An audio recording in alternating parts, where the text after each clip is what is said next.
Hello, ഡോക്ടറോട് ചോദിക്കാൻ പരിപാടിയിലേക്ക് സ്വാഗതം. ഇതാരാ വിളിക്കുന്നേ? കായംകുളത്ത് നിന്ന് അമ്പിളിയാണേ.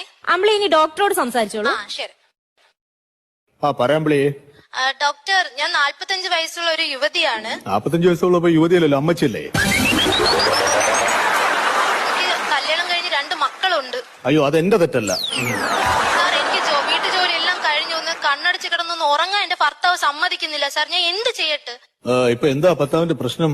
ഒന്നും പറയണ്ട സാർ. ഇതൊക്കെ പുറത്ത് പറഞ്ഞ മാനക്കേടല്ലേ സാർ? മനസ്സ് തുറന്ന് പറയാൻ പറ്റുന്നില്ല എനിക്ക് ആരോടും. പറയൂ അമ്പിളി. എന്റെ ഭർത്താവിന് ഭയങ്കര കൂർക്കം വലിയ സാർ. കൂർക്കം വലി, ഡീപ് ആത്മീയ എന്ന് പറയും. അത് ഒരു വലിയ പ്രശ്നമെന്ന് ചിലർക്ക് തോന്നാം, ചെറിയ പ്രശ്നം ചിലർക്ക് തോന്നാം. അപ്പൊ അമ്പിളി ഒരു കാര്യം ചെയ്യും, ഞാൻ പെട്ടെന്നൊരു പരിഹാരം പറയാം. അതായത് നിങ്ങള് 2 വശത്തായിട്ട് കിടന്നുറങ്ങണം. സാർ, നമുക്ക് 2 പേർക്കും കൂടെ കിടക്കാൻ ഒരു റൂമേ ഉള്ളൂ. അപ്പൊ എങ്ങനെയാ സാർ കിടക്കുന്നേ? ഞാൻ അങ്ങനെയല്ല പറഞ്ഞത്. ഒരാൾ കാസർഗോട്ടും ഒരാൾ തിരുവനന്തപുരത്തും. പ്രശ്നം തീർന്നില്ലേ? എനിക്ക് കൂർക്കം വലി മാറോ സാർ? കൂർക്കം വലി